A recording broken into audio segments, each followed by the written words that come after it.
Hey guys, what is up? It's Dusty here and welcome back to another crypto news update. Here's exactly what is going on in the crypto markets today. A lot of crypto prices are back in bullish territory with double-digit gains across the board. We have a couple of pieces of FTX related news, like for example a list of all the politicians who received donations. Then we have to talk about what's been put onto the Bitcoin blockchain. For any of you that are not familiar with Ordinals, this video is going to be for you. And the Bank of England is hard working on their Cbdc. Anyway, that and more we're going to be covering in this video. So if you're enjoying the daily crypto news, make sure you press that like button.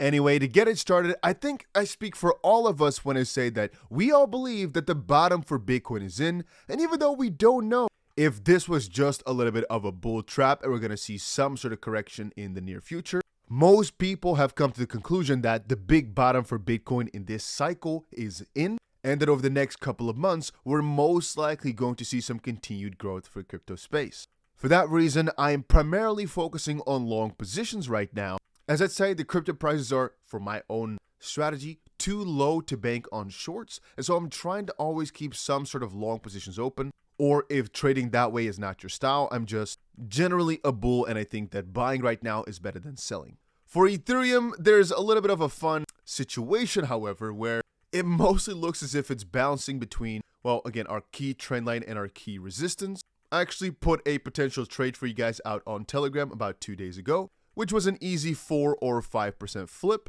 with our leverage of 10x most of the time, sometimes 20x on Ethereum. That's actually double our money in just about 3 days. Anyway, we're still waiting for a further and crazier breakout for Ethereum, and we're banking on that. We're focused because it's touched this level so ridiculously many times that the moment that we breach, it might be a pretty big and crazy meteoric rise all the way towards $20,000 or so, $2,000 or so. And I should actually give you guys one more insight as well, which is that right now I am mostly banking on altcoins. I've had a little time period where I thought that buying Bitcoin was better than buying alts like XRP, HBAR, QNT, and a lot of my favorites. But that shifted over, all right? We're in bullish territory again, and whenever we're in territory of this nature, I just don't think it's smart to bank on Bitcoin as it's not going to result in you getting the most amount of gains. And yesterday was a day where so many coins were up like 50%, 20%, 15% or so, where Bitcoin was only up like 2%. And that's when you easily notice, okay, if you really want to get rich from little amounts of money in the crypto space, you have to stick with altcoins primarily, if you ask me, not financial advice. For example, Sandbox is doing amazing. They just got themselves some new partnership news, joins hands with Zepto Labs to enhance the Web3 experience. Near is doing amazing, IMX is doing amazing, HBAR is doing amazing. A lot of altcoins have been performing really, really well. And for that reason, I am mostly banking on altcoins, which I've already described multiple times on my channel. And a little side note, guys, if you're still looking for a crypto exchange to trade on, the one that I trade on is Bybit. There's a link for it down below, and if you use that link, you can get a couple $1,000s worth of bonuses. Just click the link down below, make an account, and go to the rewards tab, and you'll be able to see it. But also, I recommend you guys to check out NordVPN.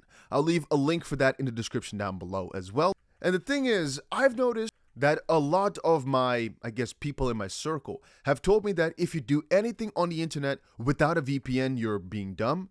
They always track you. MetaMask does, even your ledger where you might be storing your crypto does, your exchange like Binance or whatever one you have, they track it. And so I personally think it's better to keep it private. And it's like a couple dollars a month for also protection of your data in different forms. If you'd like, you can just check it out over on their website. But worst case, if you try it out, if you don't like it, you actually have an entire month to get your money back. No questions asked.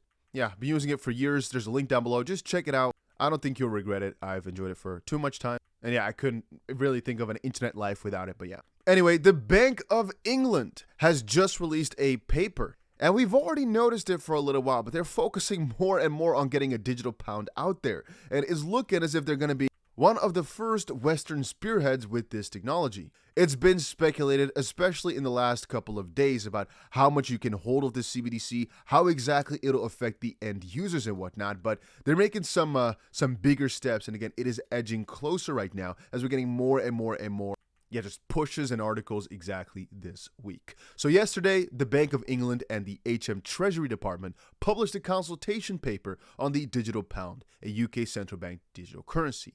It added that the Cbdc would be subject to rigorous privacy and data protection standards.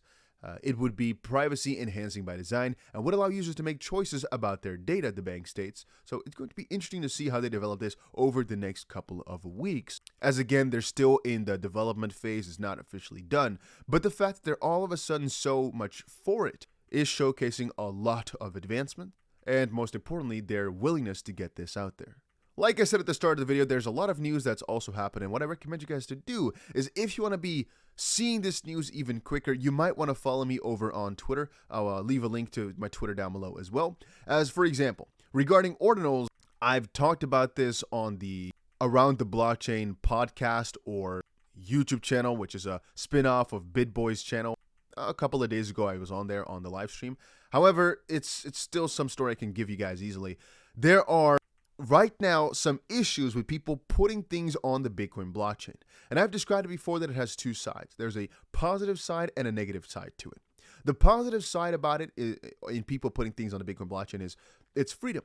And so people being able to put it there is just another true testimony to the freedom of Bitcoin that you can do a lot on it. Another cool part is you might be able to hide hidden messages on there as well, like is being alleged here, that a Reddit user has discovered a 7-zip file, possibly linked to Julian Assange, hidden in the Bitcoin blockchain.